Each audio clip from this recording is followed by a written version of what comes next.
everyone. Hello, morning. There are 4 clipboards going around so that you can sign in. If one of the 4 clipboards has not come your way yet, be on the lookout. We keep track of the attendance for this. There are, at the end of each of your pews, there's some of the vestry bios in case you didn't get a chance to look at those before or wanted a refresher. Leah, there was one other thing. What was the other thing? Oh, and the minutes are on the back table if you need a copy of the minutes from last year's annual meeting. Thank you. Okay, and there's also a trash can by the back door as you need to get rid of your cups. Know that it is there. I'm not counting, but this looks to me like at least 32 people. So I think that we can go ahead and get started. So I'd like to call this meeting to order at 10:23 with prayer. The Lord be with you. Let us pray. Gracious God, we thank you for how far we have come in a year. We thank you for giving us work that calls forth our best efforts and for leading us to accomplishments that satisfy and delight us. We thank you also for those disappointments and failures that have caused us to acknowledge our dependence on you alone. We pray that you will help us to listen well and to look ahead with hope. And now give us grace to lean into our collective wisdom, to trust your presence among us, and to step gladly through this and every threshold. Amen. All right, next on the list is confirmation of quorum. We need 32, and we've agreed that this is at least 32 people. So a quorum has been met. Leah Sell has once again agreed to take the minutes of our 135th annual meeting. So I would like to appoint her. Could I have a show of hands to confirm Leah as our minute taker? All right, thank you. We only need tellers in the case of running a paper ballot. Are there 2 of you who would like to sign up for a job that really doesn't require anything? I see Betsy and Ashley. Just a show of hands in support of our 2 tellers. Great, thank you. Do we have any corrections or additions to the minutes from our 134th annual meeting? Hal moves approval. Is there a second? Nancy Turner, all in favor? Aye. Opposed? Great, thank you. I'm missing out on the fun by being up here. No one?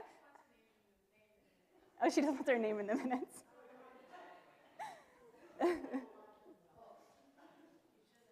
So we'll move along to our elections. We have 3 vestry positions open, and our vestry nominating committee has prepared a slate of 3 excellent candidates whose bios you've had for about a month now. The slate is as follows: Rusty Carpenter, Terry Hebert, and Heather Rowenhorst. Today our election will take place by acclamation. Is there someone who would like to move the slate? Bruce Turner.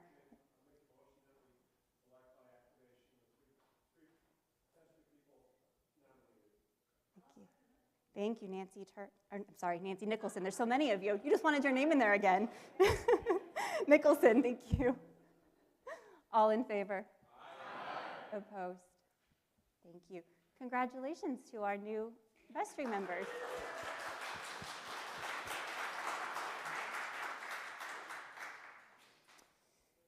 In the fall, the vestry nominating committee considers what gifts may be needed on the vestry and brainstorms a list of people to approach about serving on vestry. The committee is comprised of 2 vestry members and 2 from the wider congregation. Sandy Sutton and Diana Heinzelman have agreed to serve as the vestry representatives. So I'm looking for 2 volunteers from the wider congregation to serve on the vestry nominating committee. Does anyone feel so called to that ministry? Betsy and another? You get to work as a team. Thank you, Nancy Nicholson. Would someone make a motion to accept the slate of Sandy Sutton, Diana Heinzelman, Betsy Lawrence, and Nancy Nicholson? Mary Street, is there a second? Ashley Price, all in favor? Aye. Opposed? Great, thank you. Moving right along to convention delegates. The 2023 convention is a joint convention, again, of Eastern and Western Michigan, is scheduled for October 27th and 28th at the Horizons Conference Center in Saginaw, Michigan. So we won't have quite as far to travel this year. We can send up to 3 delegates, and our bylaws allow us to elect up to 3 alternates. So if you are interested in serving as a convention delegate, please raise your hand. I see Bruce Turner back there, Hal Lawrence, and then Nancy Turner. And 3 alternates. Oh, Bessie reluctantly raises her hand. 2 others. Fran, great. Fran Shepard. Is there a beach there? Is there a what there? A beach in Saginaw. We can take one more. Anybody up for it? Oh, Terry, great. Thank you. All right, would someone like to accept the slate as Bruce Turner, Hal Lawrence, Nancy Turner as our delegates, and Betsy Lawrence, Fran Shepard, and Terry Hebert as our alternates? So moved? Second? All in favor? Aye. Opposed? Great, thank you. Wow, we finished that. All right. So for my rector's report, I want to extend several thank yous. So first, I want to say thank you to our 3 outgoing vestry members, to Bruce Turner, Dennis McGath, and Sharon Olive, for their amazing service to ministry.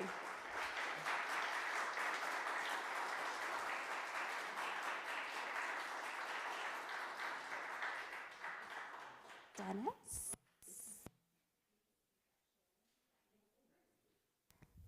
These 3 served through 3 years. Let me tell you, three full years of rector transition, pandemic, coming out of pandemic, and they did it all with grace and fortitude, incredible love. It has been an honor to serve with you, and I know that you will continue to minister at Emmanuel in other ways, and so I look forward to that.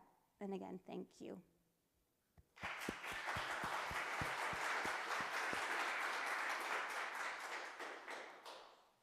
The vestry at Emmanuel also wishes to express gratitude to the Liturgical Arts Group, led by Father Bill Nicholson this year. As many of you know, the Liturgical Arts Group gave our entryway some much-needed attention this year by removing several bulletin boards, the largest of which was moved down to Wood Fellowship to give us a kind of hub for communication.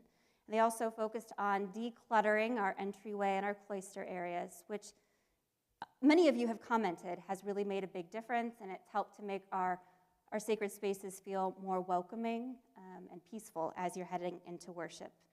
A few of our antique stained glass windows were also found, and the group began to look into the restoration of these windows. A couple of them don't require any work, so they were looking into having those framed and hung at no cost to the parish. But the larger pieces that require work are going to have to be put on hold while we work on balancing our budget and returning funds to those ministries that had their budgets cut. After thoughtful conversation, the vestry has discerned that the Liturgical Arts Group has completed its work very well. It's a good time to bring their work to a close. And so it is with gratitude that we offer up our thanks for their work and their continued support of the parish. So thank you, Liturgical Arts.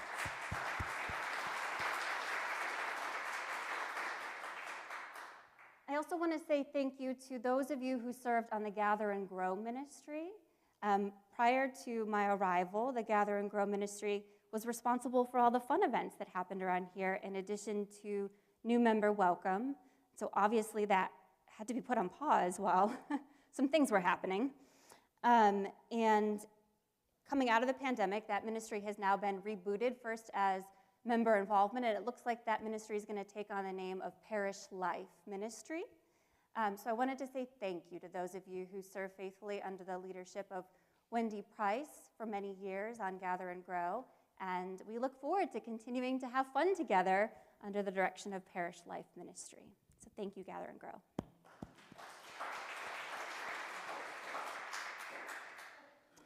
You will find my full report inside your packets. I also gave you a few other little bits about what I'm thinking about this morning in this sermon. And so with that, I will turn things over to our senior warden, Hal Lawrence.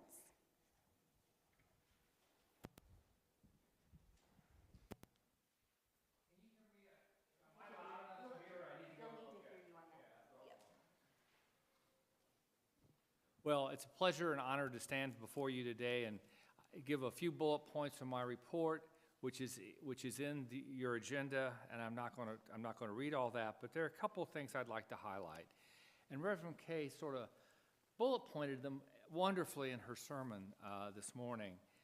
But the last 3 years have been very challenging for all churches, and I think Emmanuel can be incredibly proud of how we, quote, weathered this pandemic storm. You know, when Bruce Turner was our senior warden and Reverend Kay was just new here as our new rector, we had to go through a pandemic, and thank goodness for their vision and vestry support that brought us through, and now I think we're really obviously on the other side of that. We may have COVID as an endemic for a long, long time, but we survived that challenge, and I think we should all be thankful and thank ourselves for being able to do that. And Bruce, again, thank you for your leadership in that. Reverend Kay made in her sermon, I was sitting there, it was warm the cockles of my heart. I mean, we put these 4 work groups together last year at our vestry retreat after our first mutual review of our parish. And they knocked it out of the park. They really did. Each one of them did an outstanding job. And I'll share with you, we've done this mutual review again. We're going to do it on an annual basis. And the one word that jumps out of, because I've collated all this already, that most people said was energy. We created new energy in Emmanuel. And the one wish that almost everybody said in their review is, keep it going. So you can see where our vestry is going to be when we meet on February 11th, what we're going to be talking about and how we can take that energy and continue to move it forward, just like Reverend Kay highlighted in her sermon. But I'd like to give a round of applause to all the vestry members who are listed right here for the great job that they did for their work group. Thank you, guys.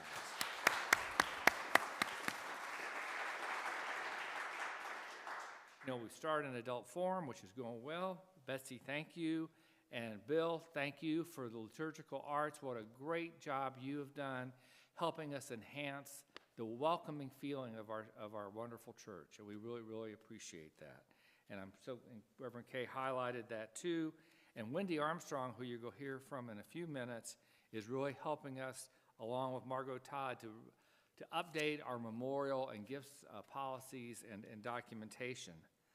The other thing I'd like to highlight is your stewardship chairs, Dennis McKeith and Sandy Sutton, just knocked it out of the park.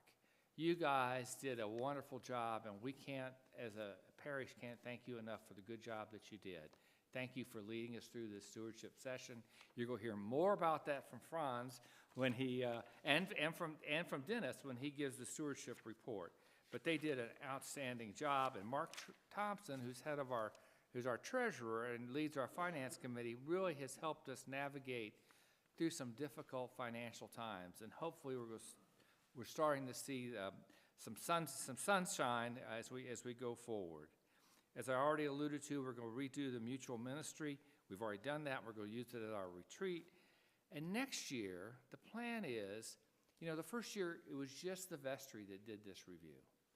This year, it was the vestry and leaders of all the ministries. And next year, it's going to be all of you. We want this to really help us guide where Emmanuel is and where Emmanuel can go.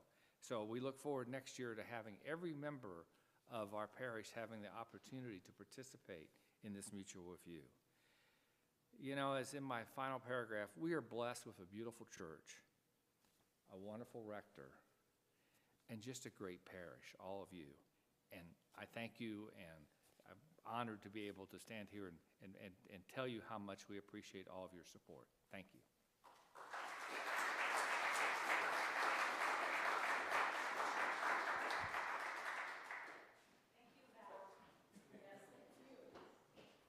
Yeah, Hal deserves big thanks because it was really the energy behind those 4 working groups, and they performed some real magic around here. So I'm Jamie McKenzie, the junior warden. We had a great year. I put way too much detail in my report about all the things that happen around here, and I may have missed a few, but it's always requiring, this beautiful building is always requiring stuff. And the big thing we did was clad the parapets that were not clad with metal so that hopefully there won't be leaking up around the roof in this area of the church, which has been a chronic issue. And as we got through the year and we breathed a sigh of relief, and everybody was saying, wow, we've done all this great work in the lobby or the narthex, and we're really so excited about it. Suddenly water was pouring through that trap door during the great rains we had this fall, and the McBride folks got a roofer in here, and hopefully all the caulking and everything they did will keep that from happening again. I just want to thank the folks who are on facilities. That's Frank Hawthorne, who's not here today, Bruce, Mary Street, who else am I missing? Karen House, yeah. And so we so appreciate the work that everybody on facilities does, and we look forward to it. If you notice things in the building that you think need help, just find me or Bruce or Frank or one of the folks on the committee, and we look forward to all of that. Thanks.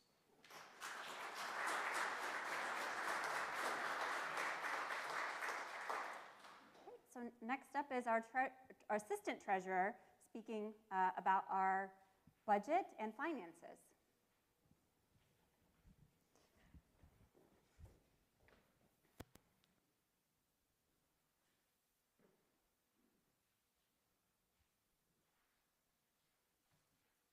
Good morning. What a beautiful talk, Hal. I had all those things in my talk also. So if you can remember what he just said, I double that. So. Well, Joe showed me your notes with me, so I knew what to say. Anyway, I am the assistant treasurer. Mark Thompson does all the heavy lifting and does a wonderful job. I'm assisting for him today because he's out of town. So I will go through the 2022 budget, 2023, and just a peek at a 24. It won't be long, but just to let you know the progression here. My name is Franz Newbrecht, too, if anybody cares. That's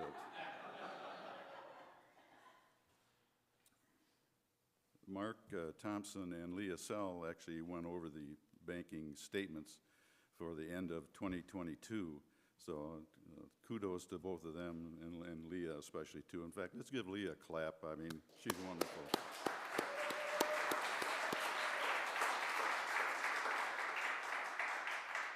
They reconciled the accounts for 2022, and what they came up with was a $3,000 deficit. Actually, was better than expected. I think we started the year off at like 15,000. But at the end of 22, it ends up with just a $3,000 deficit, which is pretty good. Revenues were $23,000 better than we had planned. And as you all know about expenses with the pandemic, our expenses went up $11,000 more than expected. The bottom line is we did a pretty good job of the finances, and we're in good shape. And the parishioners need to be saluted and made just happy that they kept going with their pledges. We had 97 pledges, I believe, that made up this really good report. And of course, the stewardship committee and the finance members and the vestry are all part of the same thing, back to Hal's mentioning before. So bless their hearts also. For 2023, the pledges were increased by $24,000, which is quite amount of money. And actually, this will let us give we took some money away from the music department and also from outreach. So we're hoping to put like $2,500 back into both of their budgets. So that's kind of the good news on that. We raised, this is 2023 now, we raised on paper $354,000 and with the 97 pledges.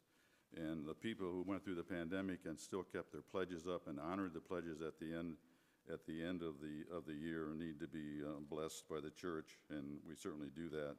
In fact, there were $20,000 worth of one-time donations. To me, that means the people already took care of their budget and their pledges, and they gave an extra amount of money at the end of the year to relieve the pressure on our budget. So bless you people for doing that. That's just great.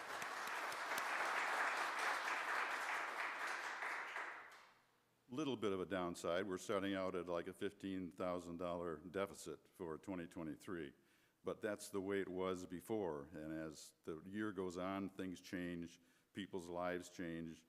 We get more pledges. Positive things happen. So we're looking forward to a balanced budget in 2023.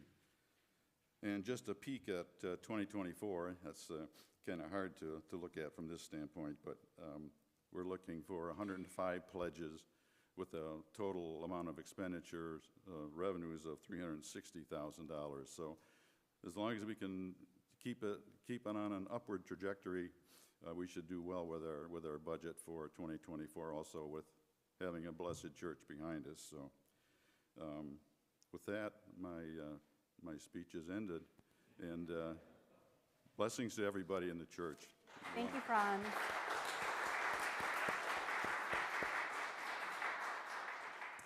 To help fill out our financial picture, Dennis Migueth has agreed to speak about stewardship.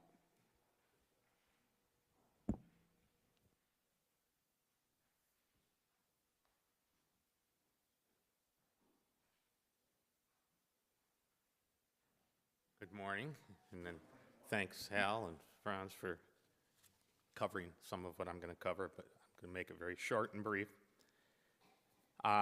First of all, it's been a pleasure to serve you now that I'm officially an ex-vestry person, so thank you for all your support these last few years, and I wish all the best to the new vestry. So I've been the vestry member and a co-chair of the recent stewardship campaign, along with my co-chair, Sandy Sutton, who's in Florida, but you'll see us on camera.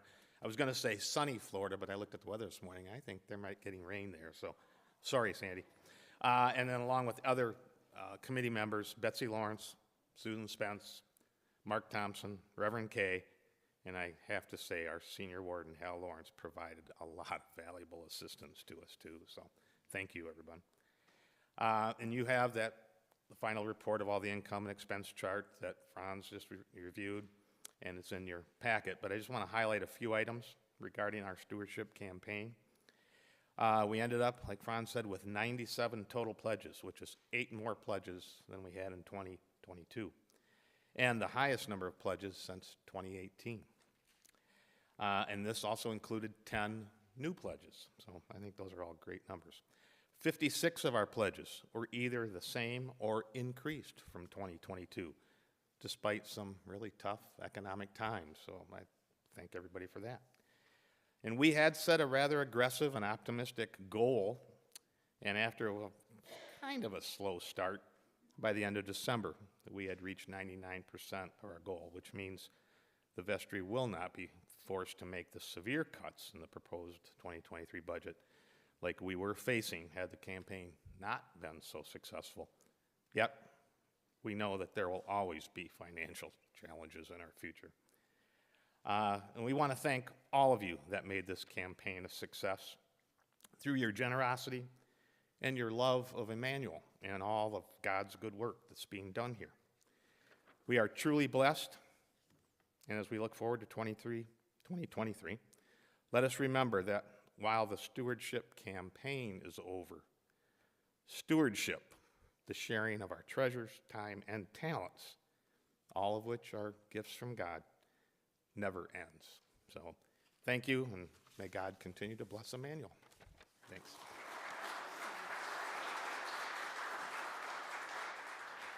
Thank you, Dennis, and thank you, Sandy, who I know is watching on the other end. Now for a planned giving announcement from Steve Selden and DJ Jones.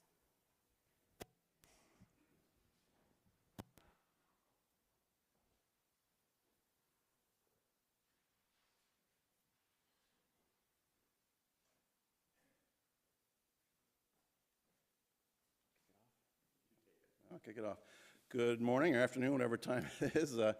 My name is DJ Jones, in case anyone cares. I love that one. We'll keep this very brief. This is kind of more of a reminder announcement than new information. But about 3 years ago, we tried to lift up a message of planned giving for Emmanuel. And to keep it simple and sweet, just planned giving is just another way we can all support the congregation we love, in addition to your annual pledging. One way we can do this, and I'll just highlight one, and there's several other ways we can do it, and happy to talk at lunch or anytime about it. But the good news is you can support Emmanuel starting now and not cost you a penny, but support Emmanuel in the future. And it's very simple to do that through your will, through a trust, or through a beneficiary designation on a life insurance policy or an investment fund of some kind. So when you think about how much you want to pledge and give every year to Emmanuel and think, gosh, there's no way I can do anything else, believe it or not, you can start planning and thinking about something now that doesn't cost you a penny now. So that's kind of the message we want to lift up around planned giving. And Steve has a couple of examples, I believe. Thanks, DJ. And thanks, Danny, for your great report, and Franz, thank you so much. In our budget for 2023, about 12% of what's going out to accomplish our mission is a result of prior planned gifts, not from pledges from all of us for this year. About $50,000 of cash flow is coming from our endowment and bequest funds. So if our predecessors, our fellow parishioners of the past, had not done planned giving, we wouldn't have those resources today to do what we want to do today. So looking into the future, and we started this January of 2020, just in time for the pandemic, of course, so we're rekindling our efforts to make all of us aware of how easy and simple it is to change a beneficiary, designate a certain percent, do a little something backstage, your will, your trust, your retirement plan, your insurance, something your ungrateful kids will never even see.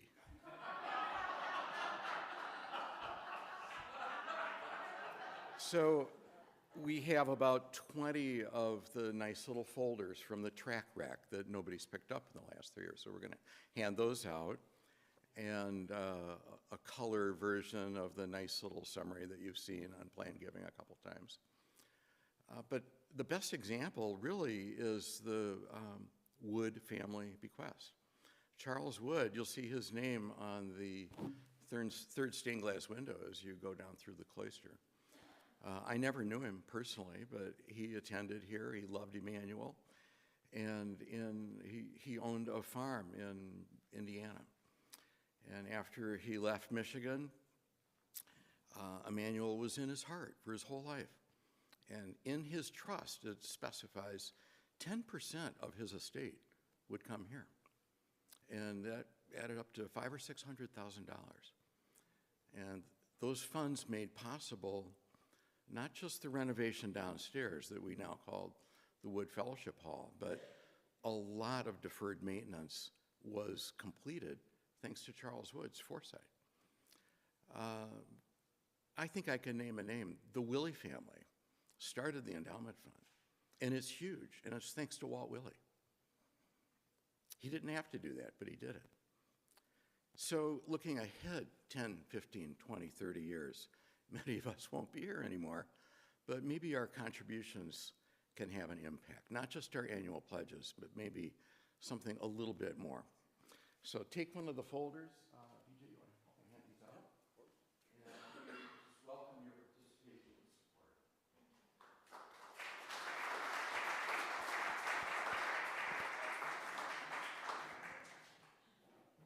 Thank you, Steve and DJ, for that thoughtful presentation.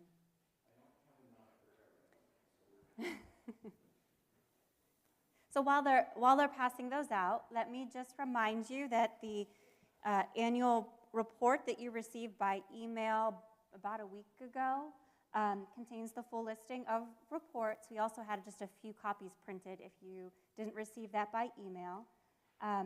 However, I have asked Wendy Armstrong to make a presentation this morning about our memorial book and the process with that. I think you've heard a little here and there about our memorial book.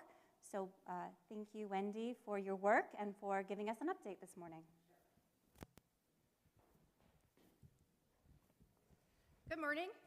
I'm Wendy Armstrong, and a lot of you may know me. I'm kind of like the toilets around here that I'm kind of hiding, but until you need me, and then I step up. So I am here this morning because through a series of happenstance, we discovered that some of our memorial gifts to the church and gifts to the church and some of the worship space that we have needed to be identified, because as people gathered and grew and maybe left us with multiple gifts, we discovered that we really didn't have a handle, or the stories didn't get passed along, or the history that needed to be attached to those items. So in kind of identifying what the memorial gifts were to our church, we discovered that there was a need for a language change, identifying what is a memorial and what is a gift, and deciding how we want to honor those that have given us memorials, and the privacy and sanctity that has been asked around those, and maintaining that. And if it was a gift to the church, maybe have a policy so that we know that if something is no longer useful to us but could be useful to somebody else, that people are thoughtfully deciding what those items are and where they go. In the meantime, what I also discovered was the fact that everything is intertwined. While you're talking about the buildings or the Woods Hall downstairs or different things that have been donated around the church. The Woods Hall actually had a name before Woods Hall. And so what I want to do is, this is not the first time people at Emmanuel have discovered this, as going back through the records, and I've been reading through the minutes from all the different guilds and everything, and it turns out that people have recorded this, but it's gotten shifted, lost, recatalogued, reorganized over time. And what we want to do is create some form of book for those items that are memorials, some form of inventory for those items that are gifts, and some form of central location and database so that nobody has to go through this all again. I'm getting excited here because there's a slideshow in the cabinet that talks about the historical gifts that were given to our church. The windows, by the way, they each have a whole story and why they were down there. And that's part of the thing. They shouldn't have been lost. It would be nice to know what we have here. So that's kind of my goal in the coming months, is to maybe reach out to the Altar Guild into different buildings and grounds, and maybe supply buildings and grounds with actual blueprints for the church. That might be kind of nice. And then just work on how best to catalog those, how we want to attach policy and memory to those things, while still maintaining the privacy that some people have really sought in their giving. So I'm just hopeful that with thoughtful prayer we can accomplish this together. And in the meantime, I would really like to hear any information that you have, any stories attached to something, because I desperately don't want those to get lost, because there's so many special things about this place. So if you have any questions, I am happy to talk to whomever, and remember, I'm the toilet, so you'll find me in the corner, but thank you.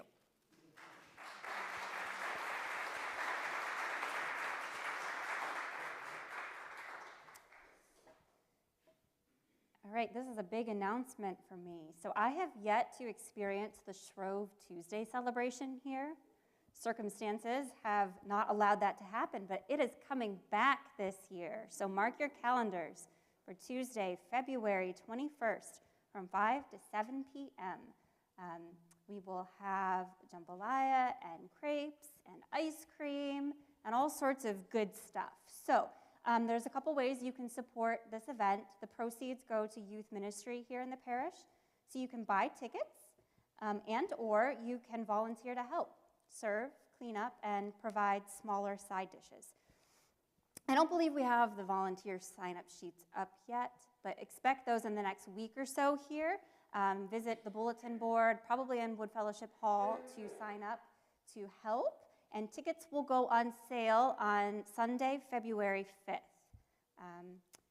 So there will be more information in the bulletin next week. And there's many great people working on this. Dan Armstrong, Kathy Audia, Christine Carpenter, and then the middle school youth group will be helping as well.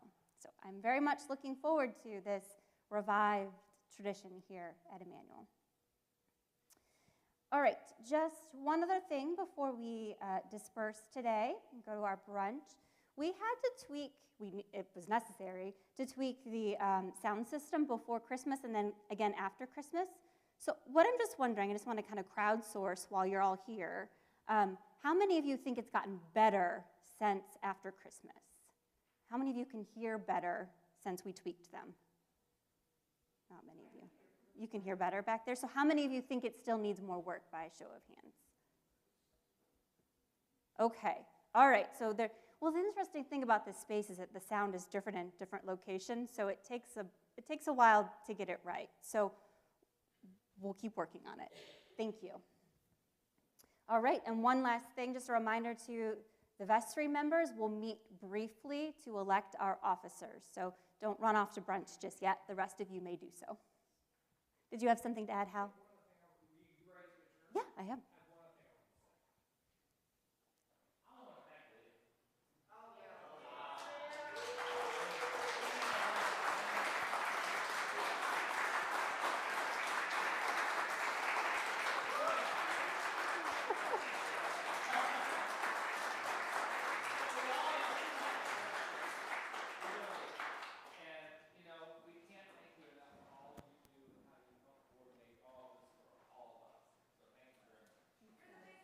Yeah. I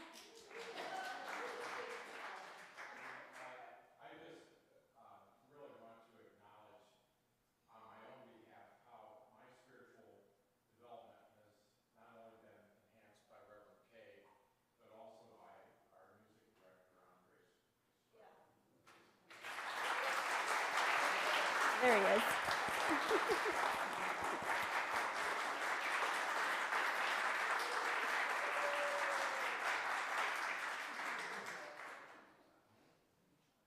Is there a motion to adjourn? Second? All in favor? All right. Let me send you out with this blessing. May the God of hope fill you with every joy in believing. May the peace of Christ abound in your heart. May you be enriched by the gifts of the Holy Spirit, now and forever. Amen. Go in peace.